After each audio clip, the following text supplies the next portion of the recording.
welcome to episode 2 of the Wrassingh Show, the only podcast that brings to you stories from wrestling talent all across the globe. Today's special guest is based out of Buffalo, New York. He is only 22 years old and he has wrestled all across America and has appeared on WWE's programming multiple times. So ladies and gentlemen, without further ado, please welcome our guest, Vinnie Moon! Vinnie, it is such a pleasure to have you on the show. So please tell us, how are you doing today and how are you taking care of yourself during this pandemic? I'm doing good. I'm just kind of, trying to take every day as it comes and, hope for better news every single day.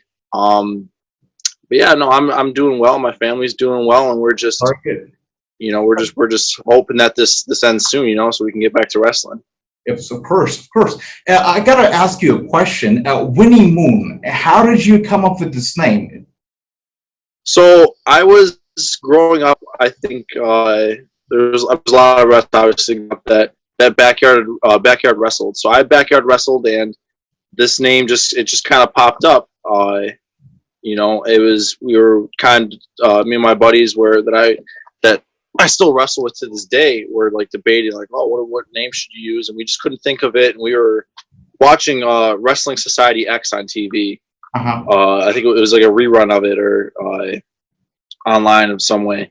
So we were watching that, and one of my buddies just said it, and everyone's like, "Yeah, like, that's really cool." And so I kind of just went with that as far as backyard wrestling went. And then when I became a professional wrestler, like, well, what name do you want to use? I'm like, so I'm Vinnie Moon. I was like, I want to use this. So I just went and kept using that, and it's just really worked for me and just kind of took off from there. So it's a pretty cool name. So you have been a lifelong fan of wrestling. Is that true? Yeah, I started watching it around like 2008.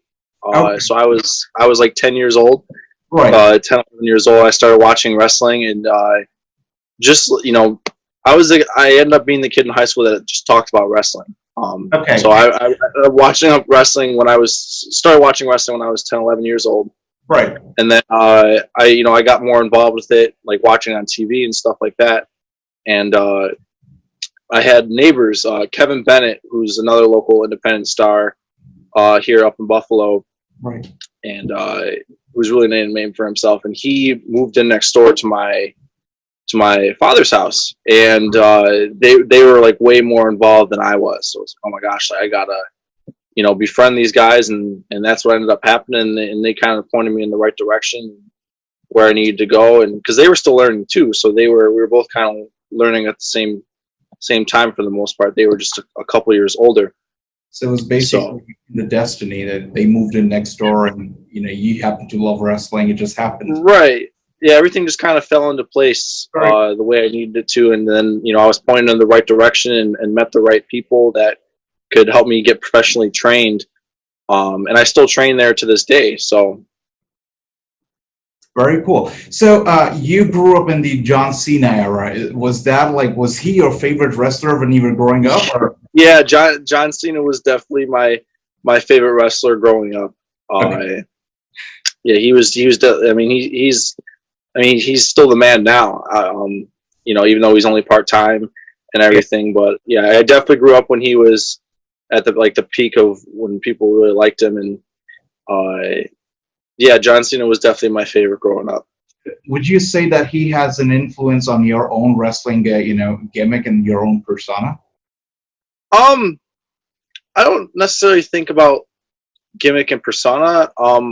I do agree with a lot of what his character and I get what he just generally stands for, of never really giving up on what you want in your dreams, and just keeping a positive attitude and keep having a good attitude as far as everything you do in life, and you'll go places. And it's really really thinking about that and applying that to just general life, and then in wrestling it's really helped me as take my career to the next level, and never giving up, because I'm not that big of a guy. So there are guys that will look at me and he's like, he's not that big, and I get it, but I'm also a firm believer that wrestling today is changing. You know, I don't have to be super big, but at the same time, it's all, you know, at the same time you do, you know. But it's given me, you know, seeing guys like, you know, James Ellsworth, he was signed to a contract, and seeing guys like Cheeseburger and Ring of Honor, like guys that are smaller, it's really given me, you know, those are like kind of guys that are like an inspiration to guys like me that, you know, I'm not the biggest, I'm not the strongest, but, you know, I work hard and I train hard, and, you know, it's paying off. Yeah, these days fans are not really into the bigger guys. They're more into the guys with bigger heart, like yourself. The people who have the passion for wrestling. Like, for example, you can take so many wrestlers who were big, strong, but they didn't get over with the fans because they lack the passion. So passion is what the fans are looking for these days. So, Vinnie, when you were watching Cena and when you were watching all these superstars on your television, did you always know that this is what you were going to do when you grow up? Did you always know that you were going to be a professional wrestler? No, like I said, everything just kind of fell into place for me at the right time. And then like you know, as far as me and the people that I needed to meet, you know, that ended up becoming my trainers and training me. But yeah, I wrestled on a trampoline as a kid, and, you know, just kind of goofing around, nothing really serious, obviously. And then, when Kevin Bennett and his family moved in next door and they had an actual wrestling ring in their backyard, that's kind of when I started to like really get introduced to it. And then they got older, and then they started training professionally. And so I knew, like, once I was 18, because in New York State you have to be 18 to wrestle professionally and get paid for it. I knew once I was 18 I wanted to start, it was 16 to train, okay. I believe. I knew once I was 16, I started training and doing monthly seminars at Empire State Wrestling, which is a promotion up in North Tonawanda. So I started doing like the monthly seminars there that they would have. And then when I was 18, I started training at Grapplers Anonymous, okay. Which is the pro wrestling training school up in Lackawanna, New York, which is like a suburb of Buffalo. But yeah, and there's the guys, head trainers there are Mikey Everynight, Kaiju Chris West, and Brandon Thurston. So those are the guys that really helped me get my start, especially Mikey. Mikey believed in me from day one, so I owe a lot of credit to him for, you know, believing in me when I didn't believe in myself, or think that I didn't have enough confidence to think that I could do it. And he really helped me and pushed me to, you know, just do my best, and really helped bring out the best in me and help me where I am today.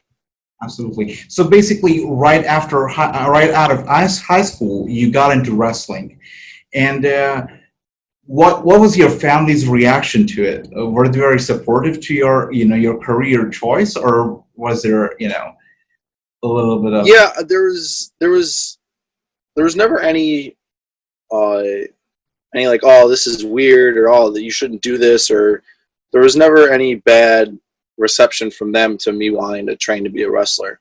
Mm-hmm. My dad was all for it. My dad was like, yeah, like, this is really cool. My dad thought it was cool that I had other people to bond with wrestling over, because he actually, you know, he started watching it with me when I was a kid. Right. So he thought it was really cool. But my mom wanted me to finish school first. She wanted me to go through college first, and which I understand, but but I was putting myself through college, so I was like, you know, I'm gonna do my own thing, and I can keep my grades up and everything, and which I was. Mm-hmm. I'm gonna do what I want to do, you know. So and I think she understood that. So I went through college, and still wrestled while I was doing it, and now I'm out of school and have a degree and still doing it. So, yeah. Very cool. So while you were training, what was the hardest part for you? Was it the in-ring stuff, or was it the promos? What did you find the most challenging to begin with? I'm definitely not the best talker. Mm-hmm. When it comes to doing promos in front of cameras. Right now, like, we're having a conversation. Right. No, yeah. But as far as like, okay, like I'm gonna go stand in front of a green screen and I need to cut a promo on a certain subject. I need to talk about something. or an event that's coming up. I'm definitely not the best at that, which is okay. But like if it comes to doing live promos on a show, like if I'm running out or and saving someone or cutting a promo like that, like your adrenaline's going, it just naturally comes out. And I'm working on that in training, as far as, you know, learning to talk really well. Mikey is a great talker when it comes to cutting promos, so he's really been helping me with that, and just helping all the guys in general that train at Grapplers. But I guess the hardest thing for me, I guess, is in-ring conditioning. You know, how you know you can do all the stuff that you need to do as far as when you learn how to train. You know, you can take bumps, you can learn how to do moves safely, you can learn how to protect people, you can learn how to put a match together and how the storyline goes as far as a match goes. But when you're in there and you're wrestling, you know, especially if you're doing a longer match, you definitely start to get tired, and it's a really hard thing to train for. But yeah, so that's definitely one of the harder things is having really, really good in-ring conditioning. So, Winnie, you are a high flyer, correct? Yes, I would consider myself that. Yeah. How was it, you know, getting used to all those high-flying moves and those swanton bombs and all of that stuff? How much time did it take for you? And did you ever freak out before trying any of those moves? So when I started watching wrestling, I was always I was always enamored by like guys like Rey Mysterio, like the smaller guys that could really, like, you know, fly around the ring. I was like, oh man, like this is really cool, you know, like I've never seen something like that before. So when I started training, and like after I learned the basics, like, okay, like what kind of style are you going for? Like, what do you want to do? Like, what kind of moves you want to do? So I was like all about like the lucha libre stuff, like you know, head scissors and hurricane ranas and stuff like that. And certain moves, like certain high flying moves, definitely came more natural than others. But yeah, like the swanton bomb, like I've been practicing that for a while, and it just came to a point where it's like, all right, like I just got to do it. So I had a match. And I was like, all right, I'm gonna do this tonight, and I ended up doing it, and it worked. And I've just been doing it ever since. The video of yours was actually a pretty beautifully delivered swanton bomb. I was like, wow, this is TV stuff. This is very good.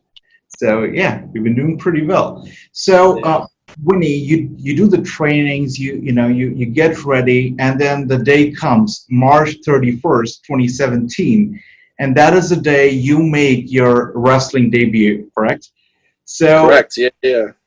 What was going through your mind when you were making the way to the ring, and how did you feel?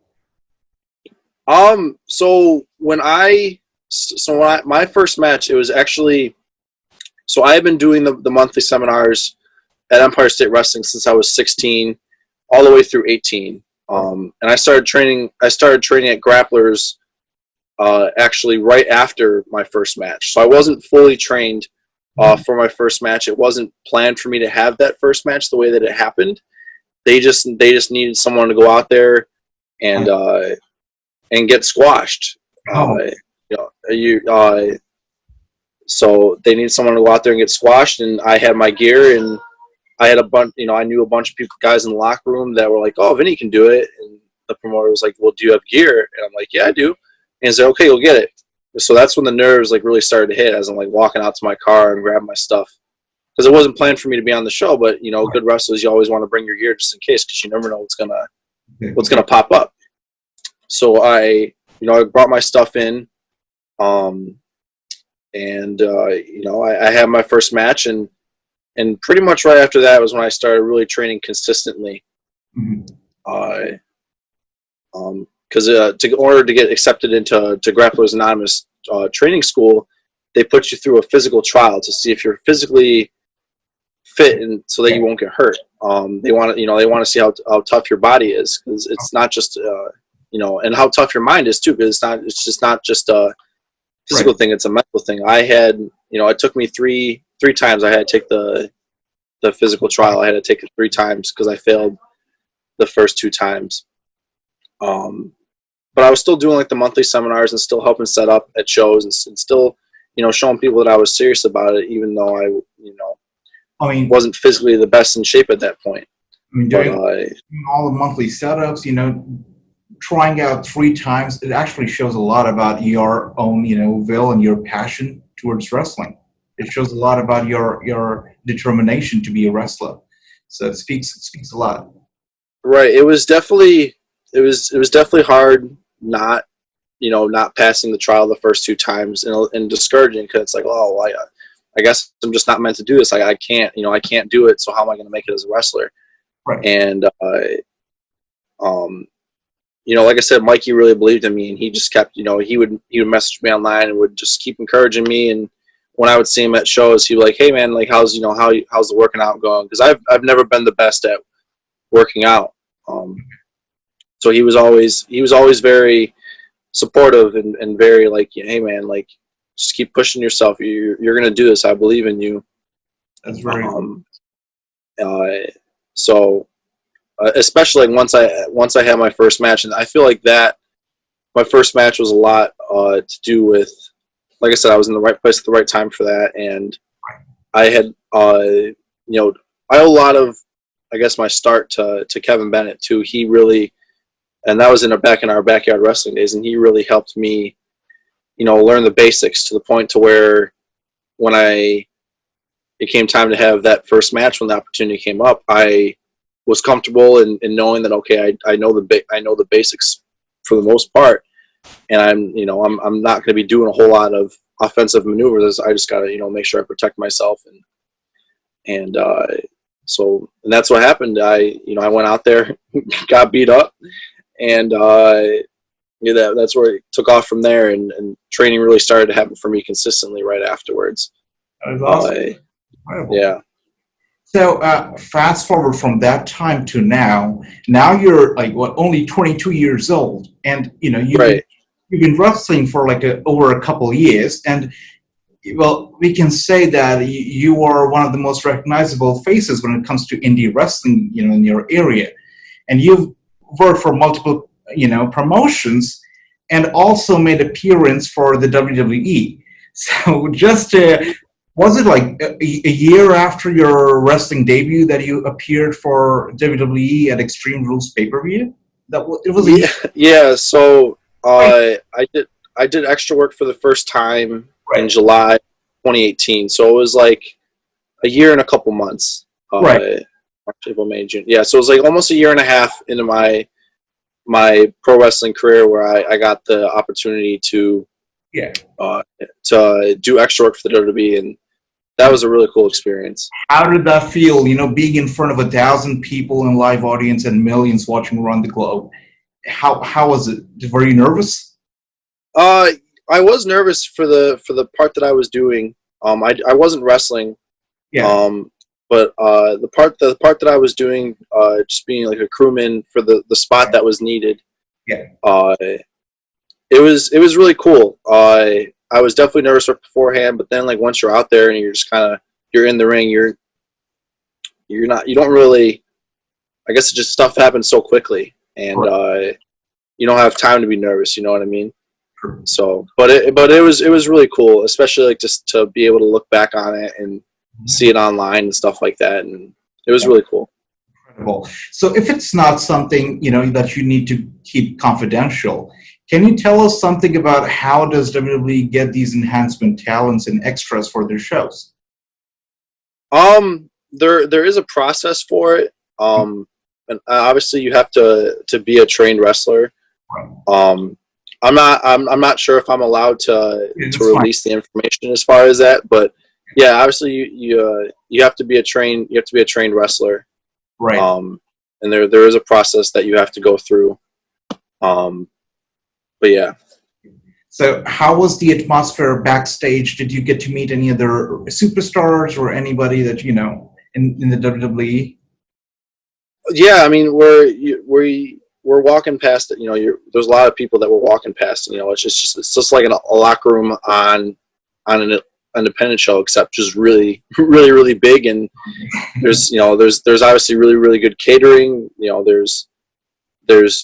It's just a lot of people. WWE is the top wrestling company in the world right now. So they have a lot of people doing a lot of different things, you know, whether they're wrestlers or crew or, you know, writers, just, you know, they got a lot of people back there. So, but yeah, very cool. As far as, like, yeah.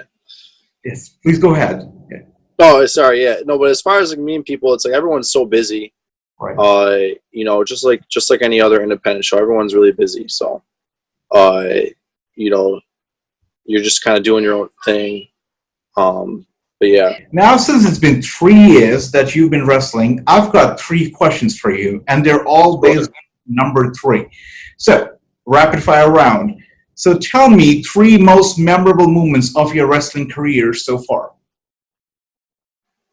So 3. Oh gosh. Okay. So, number 1 was Nickel City Wrestling. Is another promotion in the Buffalo area. You got 3 promotions in the Buffalo area. You got Empire State Wrestling, you got Nickel City Wrestling, and you got Daddy App Productions. So those are the 3 promotions in the Western New York area. And so Nickel City Wrestling is where I got my start locally as far as a wrestling role. I started wrestling there locally first. So about a year, April of 2018. So I've been wrestling there since September of 2017. So only a couple months into my pro wrestling career, I debuted there, and then was wrestling there every show after that. And April 2018, I won their mid card belt. Really? And right, yeah. And I wasn't really like well known in the area at that point. Yeah. And like a lot of people were still new to me and who I was.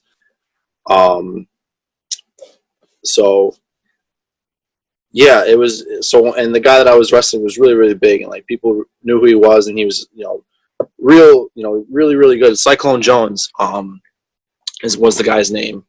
So it was, if you ever see the match online, it was literally like a David and Goliath thing. Like, this guy's really, really big, and I'm just this small, scrappy underdog, underdog guy, and I ended up beating him, and just the reaction, and having all my friends and family there from church, and it's very cool. And so that was really, really cool. Just I remember the reaction. I remember 1, 2, 3, and the building was just really, really loud, and having, like I said, having my family and friends there was really, really cool, and having my one trainer there, Mikey, and Chris West. They're also another trainer. So basically, your entire support system there with you to share that moment with you. Right. Yeah. It was really, really cool. Very nice. Yeah. So that was definitely one of them. Also for Nickel City Wrestling, back in April 2019, I got to step in the ring with the Pope, Elijah Burke. Oh, really? Oh. Yeah, the Pope, Elijah Burke. Okay. And so I got to wrestle with him, and definitely, I feel like I definitely underperformed. Okay. The nerves were getting to me, which is normal. Yeah, natural. And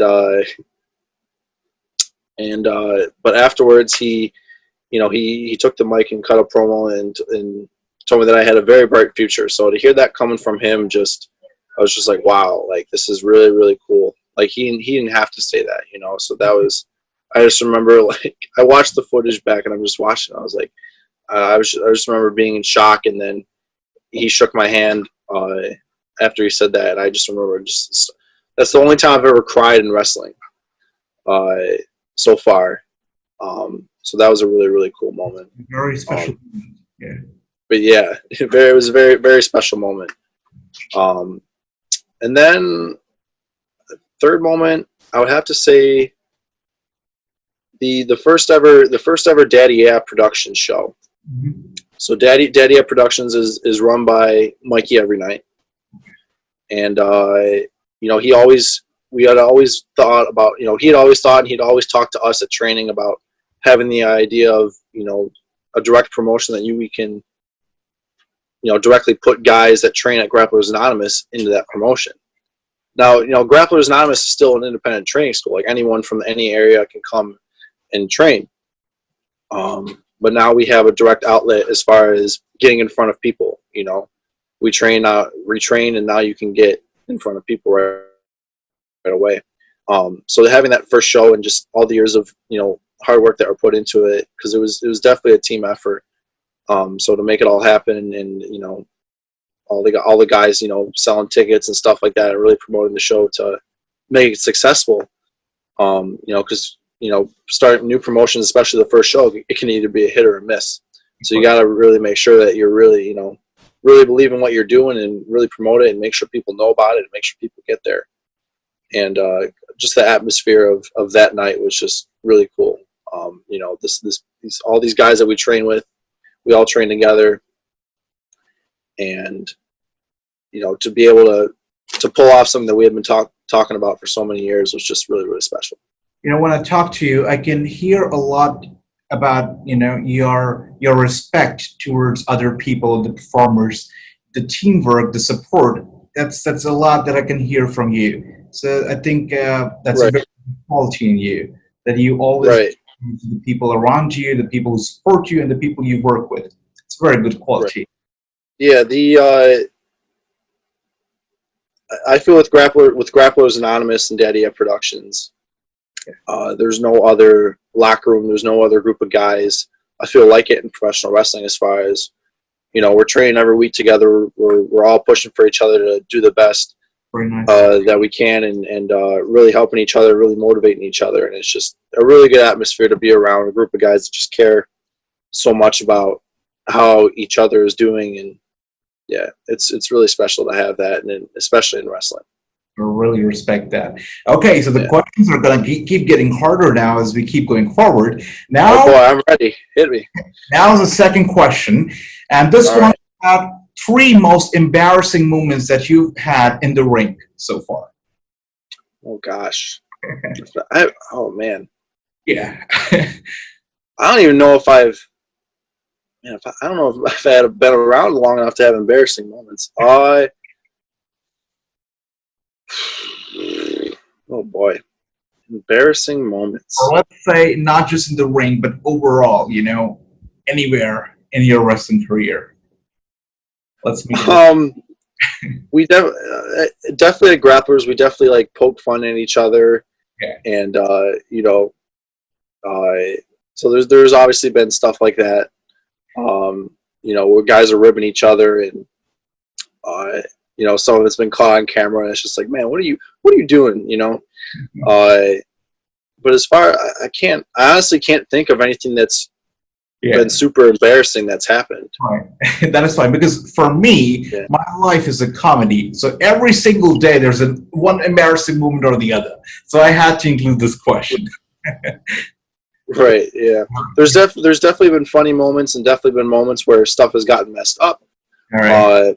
But as far as being embarrassed, I honestly can't think of anything right now. That is good. Maybe when you get to the major leagues, such as WWE and something, they might put you in an embarrassing storyline, such as the Lana Bobby Lashley. So that might happen. Right. Well, I hope I get to WWE, but like I said, you got to keep putting in that work. Hard work never stops, and I'm going to do everything I can. Right. Okay, perfect. So last question out of the 3 questions that I was going to ask you. So 3 match types that you really, really want to participate in. Oh boy. 3 match types that I would like to participate in.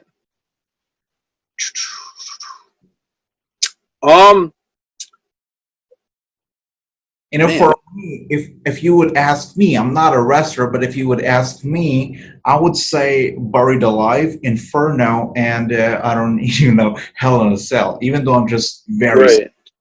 But yeah, that's what I would pick. What about you? Right. So it doesn't happen a lot on the independents. Right, of course. A steel cage match, like I said, doesn't happen a lot on the independents, but the correct, if you have the correct build up for it, and the correct hype, and just everyone's behind the storyline, the wrestlers, the fans, if it's all lined up just right, I would like to do that if it fits. You know what I mean? Obviously, there's matches that do fit and there's matches that don't fit. So if it were to ever fit in any storyline that I was in, I would definitely like to do that and just be able to say that, you know, I did that and, you know, chalk up that experience. Would you? I'm sorry. No, it's okay. Brings a question to my mind. Would you ever be open to, you know, working an extreme match, like, you know, the CZW promotion, you know, Blood and all those? So like deathmatch wrestling? Yeah, like, would you be open to such an idea ever? This is just, you know, personally for me. Yeah. I'm not super into deathmatch wrestling. Nothing against the people that do it. You know, I know I'm pretty close to a few guys that do it, and that's fine. But for me personally, it's just really not my style. You know what I mean? Okay. But I guess if I guess it would all depend on the situation and if it was needed and what was, you know, right. What was the storyline and you know, I guess it'll all have to depend on the situation, I guess. So I got one match from you. That's a steel cage. I'm still waiting for 2 more. Right. Definitely a ladder match. Okay.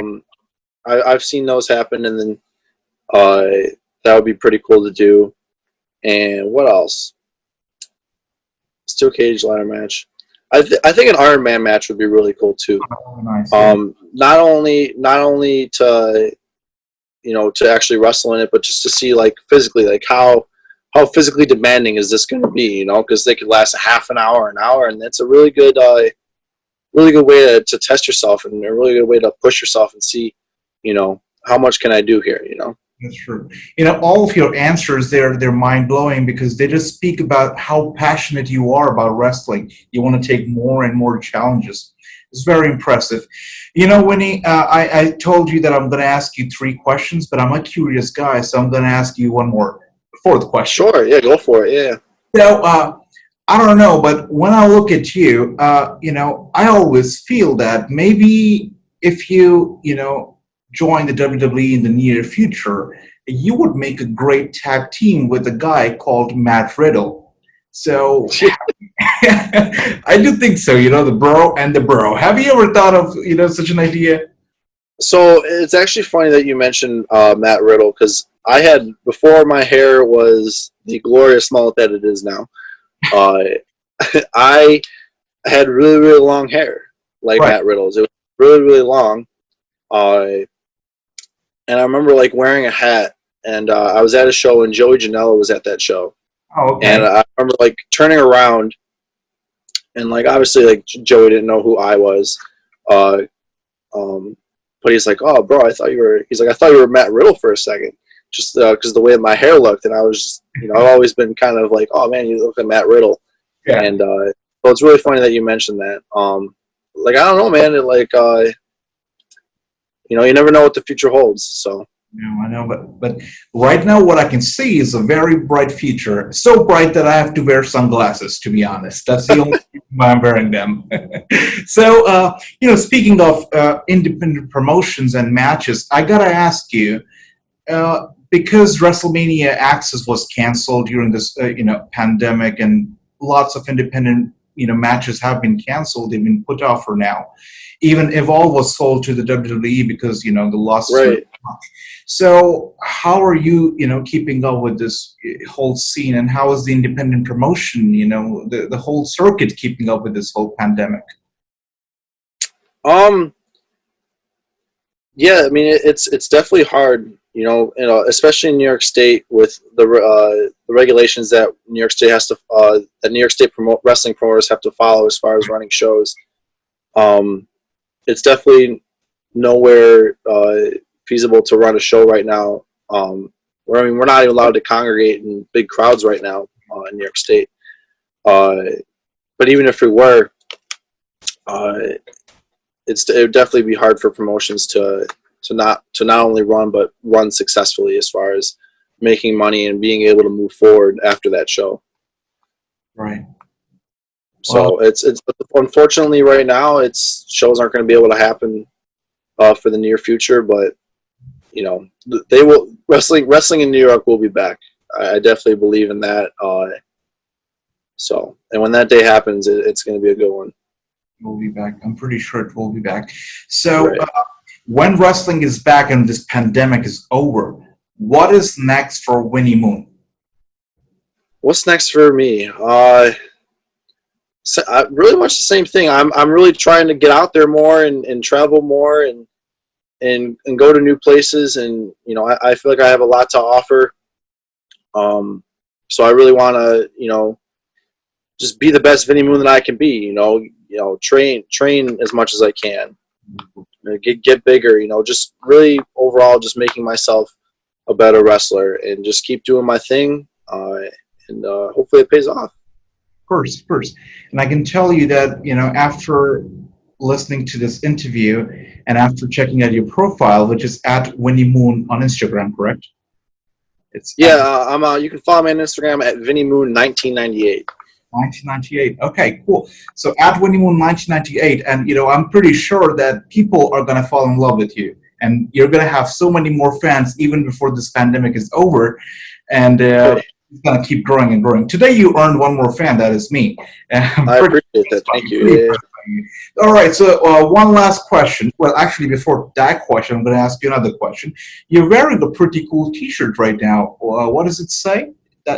So yeah, this is a brand new shirt. It says my name on it, Vinnie Moon, and this is literally taken from the back of my wrestling tights. This design.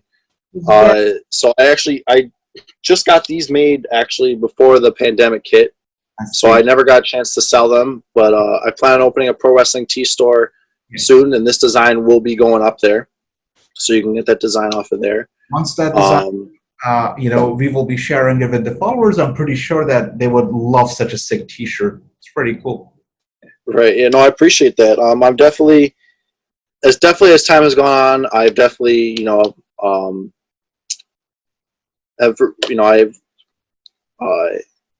do I say this? I've definitely had a lot of inspiration as far as what I want to do, creatively, and you know, I've always been into bright colors. So that's kind of bright colors and designs that really pop. So I have a really good design guy that actually used to train to be a wrestler. Unfortunately, he had some medical issues that prevented him from fully pursuing it. So now he's a graphic designer, and we have a really good relationship. And he's just a really, really cool guy. Right. His name's Carl, and you can follow him online at Studio Lucha. He does all different types of designs, and all different designs for, you know, shirts, gear, whatever you're looking for to get made. So he's really been an instrumental part of bringing, I guess, my creative design part of me to life. Yeah, that's very good. You know, you have this whole support system around you. You have your incredible parents, you have your trainers, you have your designer, you have everything going on, and you, of course, have yourself, your determination, and your passion. Everything is set for you. We just have to see Vinnie Moon in the big leagues now. All right. I definitely have a lot of good people around me. So now it's just got to keep working hard, and you know. Good things happen to good people. Yeah. Right. I'm going to ask you one last question. Do you have any advice for, you know, the kids out there in the high school, in school, watching wrestling, you know, just dreaming of being a wrestler? Do you have any advice for them? Yeah. So if there's anyone out there that's listening to this that is thinking about becoming a professional wrestler or what you need to do, I guess the best advice from my experiences I can give is, never, you know, don't, you know, believe in yourself. If you really want to do something, you know, make sure you find the right people and just really push yourself. You can be really, I've been really amazed, and you too can be really amazed on what you can do when you set yourself, when you set your mind to it, and when you have a good support system around you. So, but yeah, so believe in yourself. Find a good school. Grapplers Anonymous in Lackawanna is, you know, definitely one of the best schools, I think, in the United States. Definitely one of the best schools in the United States.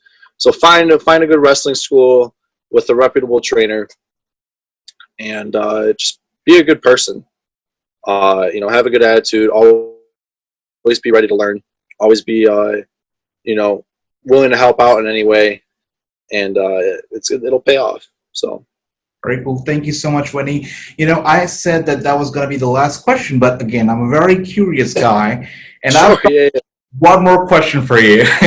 So sure, I was going through your Instagram just a few minutes before this interview, where I came across a post of yours, and where you had mentioned something about respect, and you had written that how you learned about being humble and be respectful to your fellow wrestlers in wrestling. Can you elaborate a little on this? Like, how does the sport of wrestling teach its players about humility and respect? So, in wrestling, you're when you're in a match with someone, your life is essentially in their hands, and vice versa. So you really want to have, a respect for that person, as far as,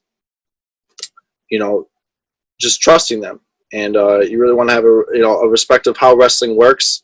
And especially if you're new, like I'm still pretty, I've been wrestling now for over 3 years, and I'm still, pretty new, and I'm still meeting a lot of new people. And a lot of people don't know who I am yet, which is completely fine, it's normal at this stage of my career.